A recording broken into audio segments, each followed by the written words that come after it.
Hello and welcome to Dining with Death, True Crime Tuesday. Today I have a story for you, a story that I have lived with my entire life, a story that is about to be shown to the world on a new Hulu series with the same title as the infamous book, Under the Banner of Heaven. It is set to be released on April 28th of this year, 2022, and I can promise you there are going to be a lot of very unhappy Mormons when it comes out. This story is about dangerous men who believe they are special. This story is about cults. It is about what can happen to you simply because you are born at a certain place and time. This is the story of the Lafferty Brothers and the woman and child that they murdered, which is often referred to as Under the Banner of Heaven. Let's get into it.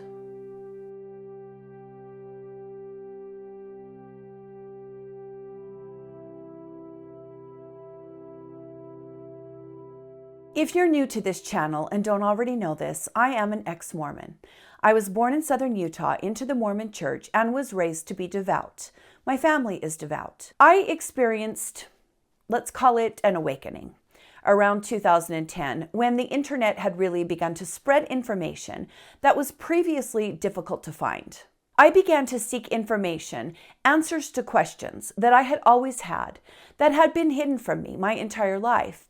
And when I began to research and learn things I had never been told, I went through a very serious and life-changing crisis. It was a crisis. I was very angry for a long time. I'm still angry. I will probably always be angry. But during this period of time, I drank too much, I lashed out at people that I love, and I was very, very broken when I discovered that everything I had ever been taught, everything I had ever believed, and based my entire life and all my decisions on was not what it appeared to be. This is something that's very personal to me because it affected me so deeply for so long, and because the vast majority of my family are still in the Mormon church. So please keep your comments respectful to those who are still believing or who may be struggling, because believe me, a lot of Mormons are struggling. The internet changed everything in Mormonism, and for the last 10 years there has been a mass exodus from the church. It is a struggle unlike anything you can possibly understand. Unless you have been in, you simply cannot comprehend what it takes to get out. But I think it's only fair that whenever I talk about Mormonism, and I find there are so many cases in the true crime world with elements of Mormonism, that I reveal this information about myself to you for the sake of transparency. I try to stay objective for the most part, but I will obviously never be fully objective on these matters, and I want to be honest about that. I also need to be very clear that the men we are talking about today started out in mainstream Mormonism, but that is not where they ended up.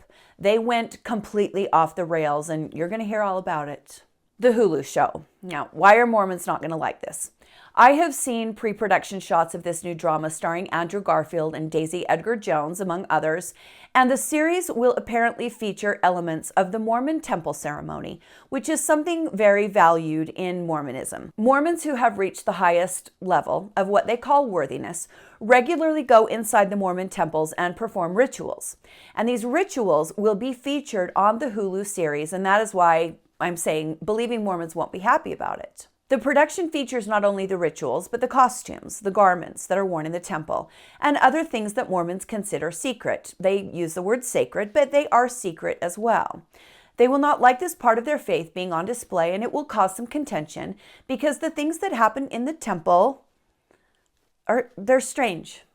They're foreign to everyone outside of Mormonism, and showing what goes on to the world is going to shine a spotlight on things that Mormons consider to be private. And yes, everything you will see in that series and anything you see online about the temples, I have experienced. It feels like another life. It was another life, but it is my life. The book. When I was a teenager, I heard people talking about this book, Under the Banner of Heaven, and people would say, well, they have that book in their house.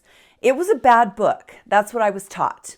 The title sounded like many of the other books I grew up with, being Mormon, but even as a teenager, I knew this was not a book I was supposed to read.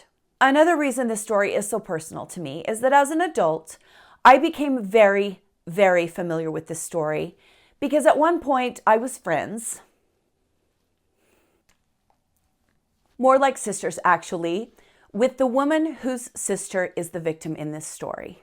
Her sister and her niece are the victims we're going to be talking about today. I watch as this friend of mine worried over the next parole hearing for her sister's killer came up. I comforted her as she made trips to Salt Lake City to testify in order to keep this killer in prison. I felt for her and for her family, and I still do. I watched how difficult this has been for her and for her kids and for everybody involved. They have been greatly affected by this event, and it has been very hard on them. Not all friendships last forever, and this one did not. But yes, I can tell you that the suffering attached to this story is very real, and the ripple effects of it continue to this day. Deep breath. July 24th, 1984. A man named Alan Lafferty walked into his home in American Fork, Utah, which is a town about 30 miles south of Salt Lake City. There, he made an absolutely horrific discovery. His wife, 24-year-old Brenda Wright Lafferty, was dead on the kitchen floor of the home. She had been attacked and her throat had been slashed. If that were not horrific enough, Brenda and Alan's 15-month-old baby girl, Erica, had met the same fate. The police were called to the scene, the bodies were removed, and the investigation began. Brenda Wright Lafferty was a broadcast journalism major at Brigham Young University.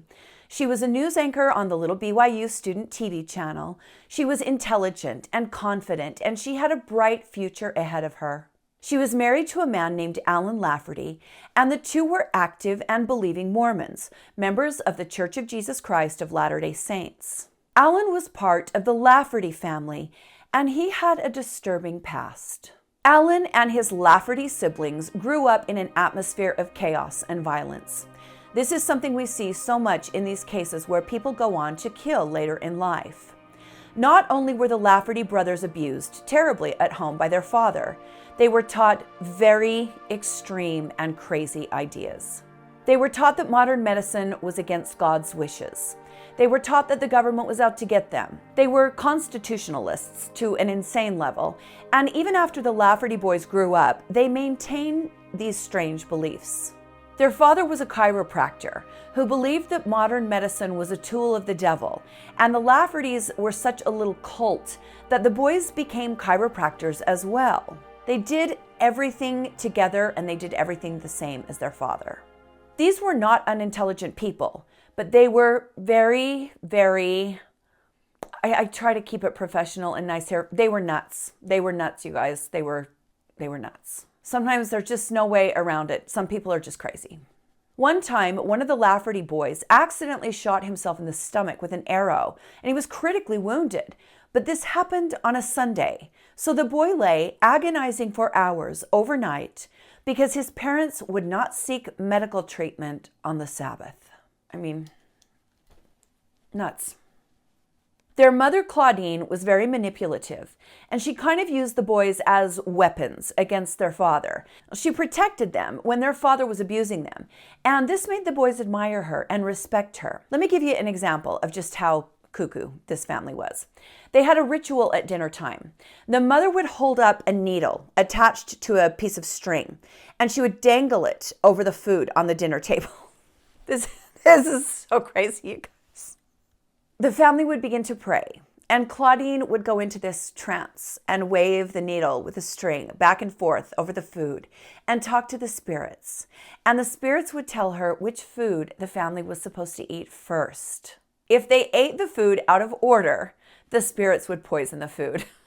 I mean, I know I shouldn't laugh. Sometimes people get mad at me for laughing. I have to laugh to keep from crying because the world just sometimes is too crazy a place for me. That's just one example of how crazy this family was. They prayed about everything. They were taught to distrust all government and people who worked for the government, and they were taught that they were special. These types of people are always special, you guys. They know more than the rest of us. They have inside information. They are all knowing, and we are just dumb sheep. The Lafferty boys were like a little gang. If one got into a fight, the other boys joined in. They were known to have really bad tempers, and they were known to be vicious and violent. As the boys grew, Ron Lafferty, the oldest brother, began to believe that he was a prophet of God. Yeah. Before long, Dan Lafferty began to believe the same thing. They cherry-picked parts of Mormon doctrine, and they formed this unique belief system of their own, taking the most violent and extreme parts of Mormonism and adopting those beliefs into their own personal system. Now, of course, what follows after this? You have to start your own church, of course, right? Once God tells you that you're special and you're a prophet and that you have special information, you're more awake and more aware than everyone else, that you've been chosen, well, what good does that do if you don't have anyone that believes in you and follows you? You have to start a church in order to get followers and spread the word of just how special you are.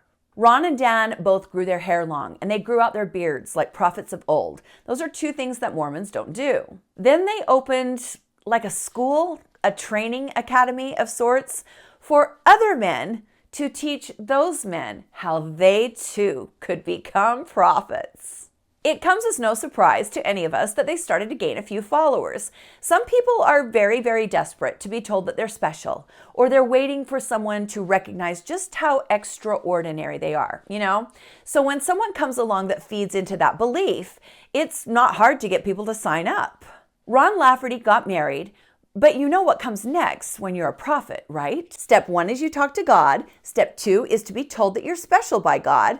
Step 3 is to start your own church. And step 4 is, of course, having sex with lots of women.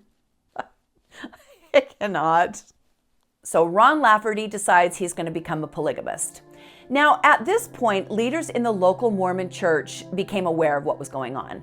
The Laffertys had once been considered pillars in the Mormon church because of their devoutness and their dedication to their beliefs, but this type of behavior is far outside of the boundaries of what is accepted in mainstream Mormonism, and the Laffertys were called in for what is called in the church a bishop's court. It is a disciplinary council for people who don't toe the line or for people who are doing things the church doesn't agree with.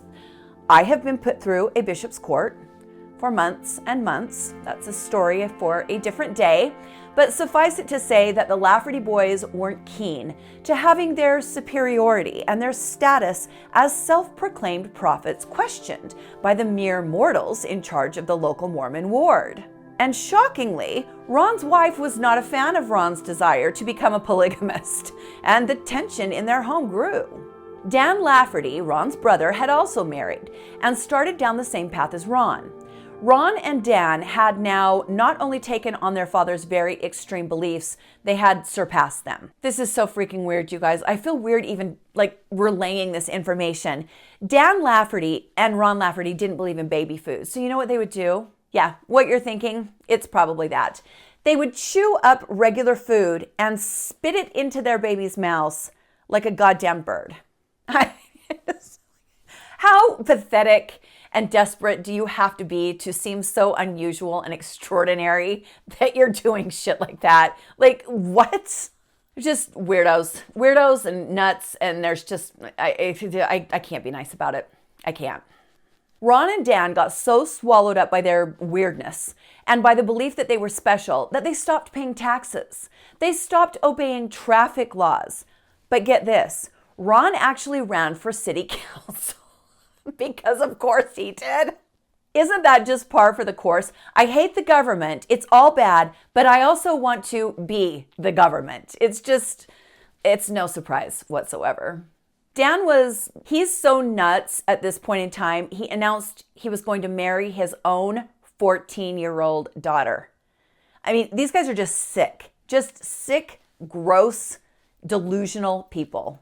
I watched a lot of YouTube videos and listened to a lot of podcasts on this to prepare for this episode, and the hosts were way more professional than I am. They're calling these guys extremists and fundamentalists, things like that. That's great.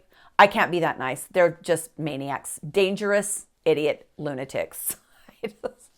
As you can tell, I just don't have a lot of patience for people like this because they hurt other people. The bottom line is that their craziness and their beliefs would be fine if they kept them to themselves, but they don't.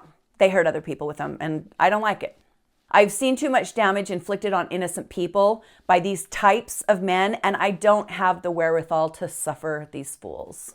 Dan, who also hated the government, decided that because he wasn't legally allowed to marry his own child, well, obviously that meant he needed to be the sheriff. He needed to be the one to make the rules. Luckily, Dan lost. I don't know, today he might have won. Today, an incestuous, dinner string waving, baby bird feeding lunatic just might become king of the world in today's climate. Who knows? Ron then started writing his own doctrine. And this is a huge no-no in Mormonism. There is only one prophet in Mormonism, and that man, it's always a man, rotates. But members of the church are not allowed to receive revelation that applies as doctrine to other people. And it's this final straw that causes the Mormon church to excommunicate both Ron and Dan Lafferty from the church. Once the two brothers were excommunicated, Ron declared that he was the voice of God and Dan was the arm of God. Those were his words. Well, Dan was thrilled to be the arm of the Lord. I wonder if they had business cards they printed up for each other, like little name tags. I'll stop. At this point in time, both Ron and Dan's wives are ready to leave them.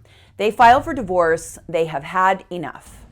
Ron and Dan were incredibly angry that their wives left them. Not only did they lose their wives, but they lost their families. The women took the children with them, and these kinds of men tend to see children and women as property. They lost their position as head of the household because there was no more household to lord over. They also both really struggled financially in their businesses, so things were not going well in the land of the Lafferty lunatics. Ron and Dan Lafferty were both very angry with their wives for leaving them. But they were even angrier at someone else, and that person was their brother Alan's wife, Brenda.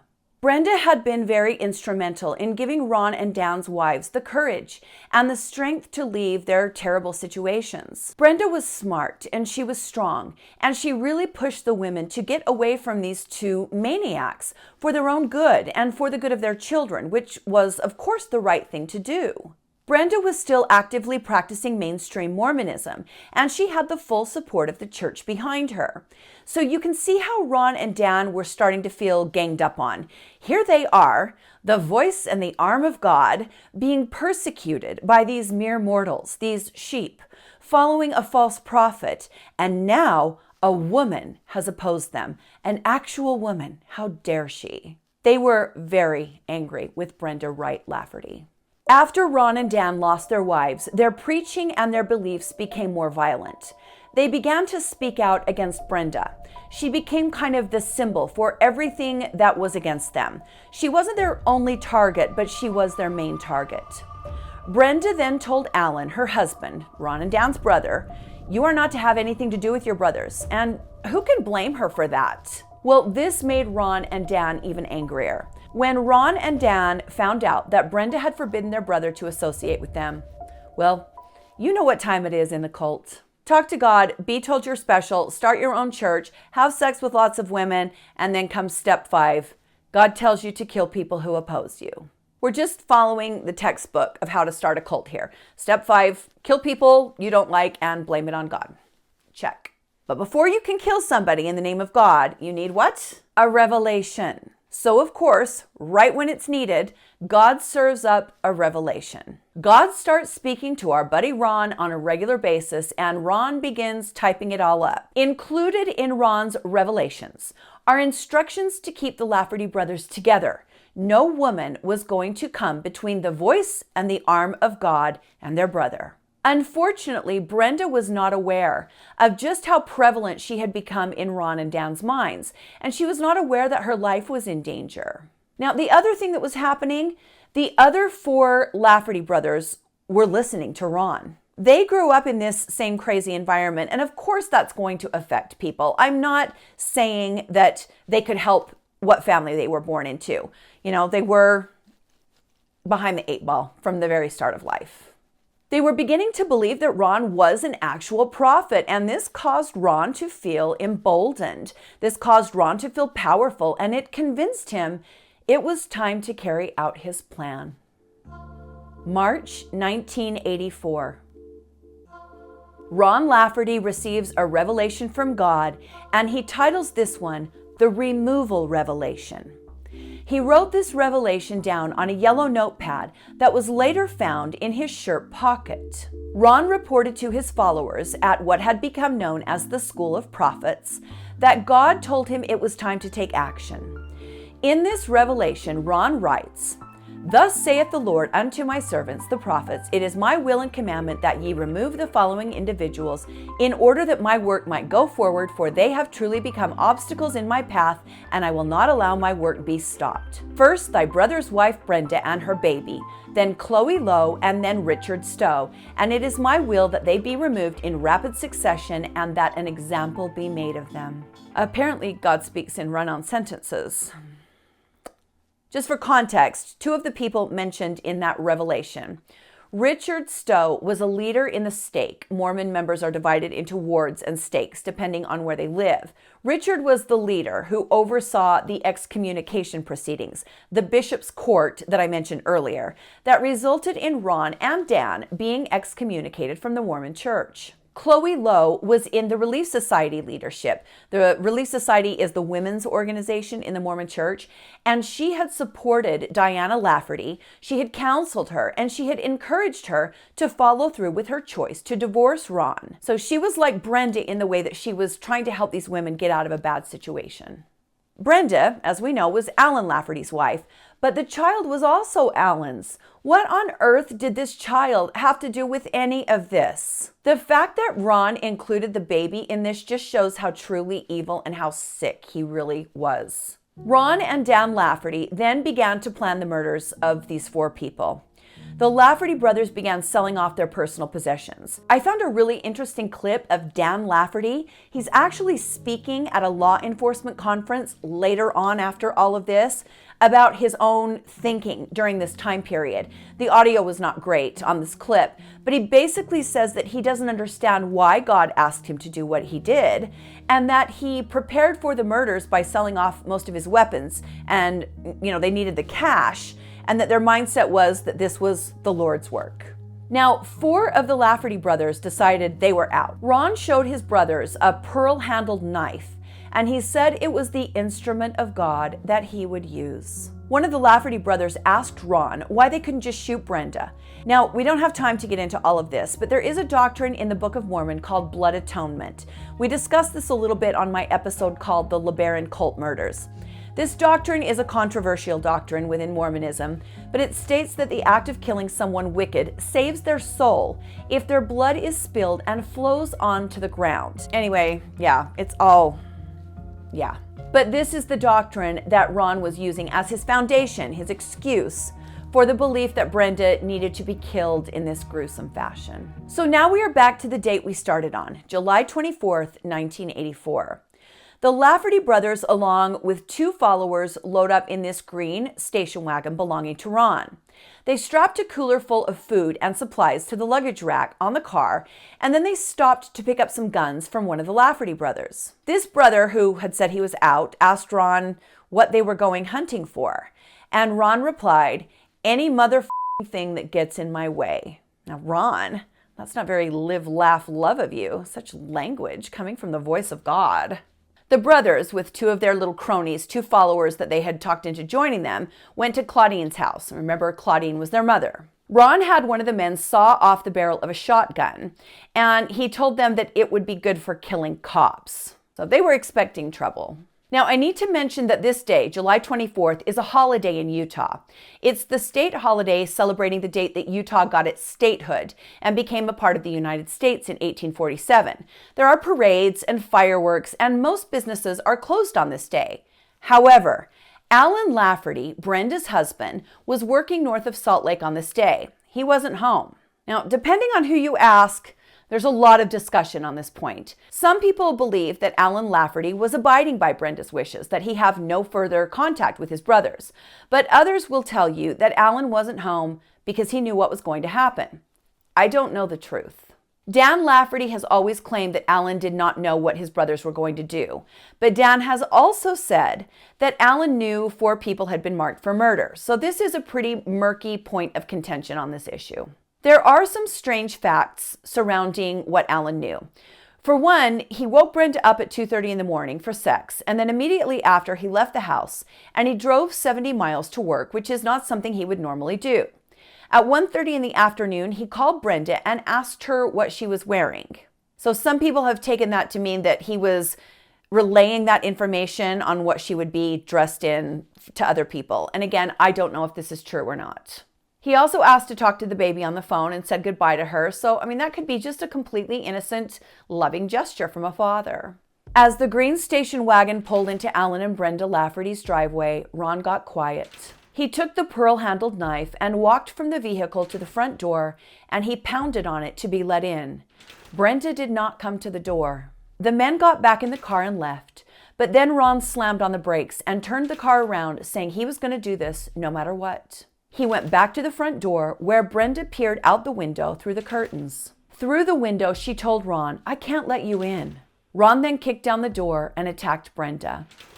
The two brothers returned to the station wagon, covered in blood. Later on, Alan would return home and find his family dead. Meanwhile, the Lafferty brothers went after Chloe Lowe, the woman who had helped Ron's ex-wife.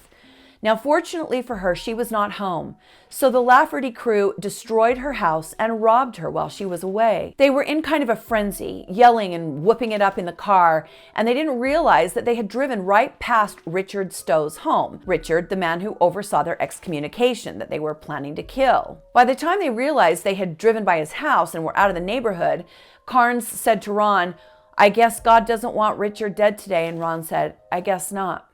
What about Brenda and the baby? Ew. Back at Alan and Brenda's house, the police were called, and within a very short period of time, they were quite sure they knew who had committed this horrific act. Both Ron and Dan Lafferty were arrested and charged with murder in August 1984. 5 months later, Ron Lafferty attempted in a Utah jail. He was found hanging from a rope, but he was saved. This attempt left him with brain damage, and he became even more far removed from reality than he had already been.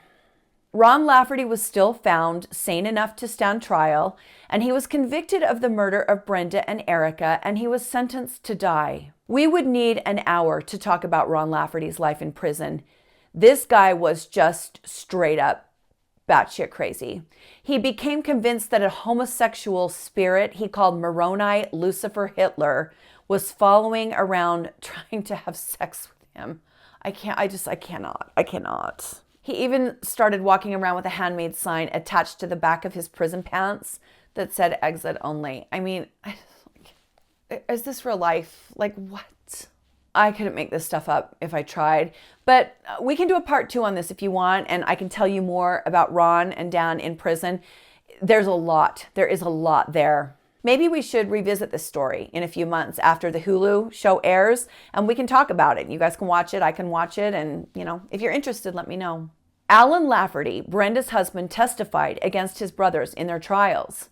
Dan Lafferty was convicted as well, and he was sentenced to 2 life sentences to be served concurrently with no possibility of parole. Another issue that we don't have time for today is the fact that Sharon Weeks, someone I used to know really well, Brenda's sister, she has started up kind of a crusade to abolish the death penalty in Utah.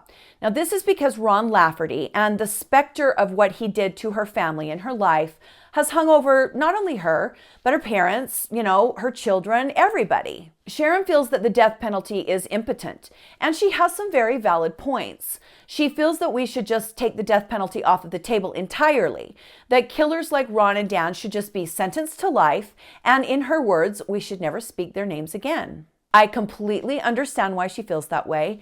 Not a lot of people have been through what she and her family have, and so we can't put ourselves in their shoes. I do feel that the death penalty system is broken and needs a major overhaul if we're going to keep it. And if we aren't going to do that, we should just get rid of it. But all of this is a moot point on this case, because before the state of Utah could exact its punishment on Ron Lafferty, he died in prison of natural causes on November 11th, 2019 at the age of 78. Dan Lafferty, still crazy, and now claiming to be the prophet Elijah, is still sitting right where he belongs, at the Utah State Prison. But unfortunately, the 1984 event is not the end of the deaths tied to Dan Lafferty. In 2015, a married couple from Utah became obsessed with Dan Lafferty, and the whole family ended up dead. I'm going to cover this story on a later date, but yeah, Dan is still alive and he's still dangerous. Alan Lafferty appears to have gone on with his life, and if what I found online is correct, it appears he is now a motivational speaker and a life coach. There's enough crazy surrounding this story and this family to keep us supplied in crazy till the end of time. I'm just sad that a lovely young woman and an innocent baby couldn't be saved from these monsters. I think this is an important story because it shows just how easily people can be led to believe things that are far from reality. I think that lesson is maybe more important now than it has been in a very long time. And sadly, I don't think we've seen the last of men like Ron and Dan Lafferty, or the last of people who choose to follow men like them. Thank you for joining me today on Dining with Death, True Crime Tuesday. I know I talked a little bit about my personal life today, and that's hard for me to do, so be nice.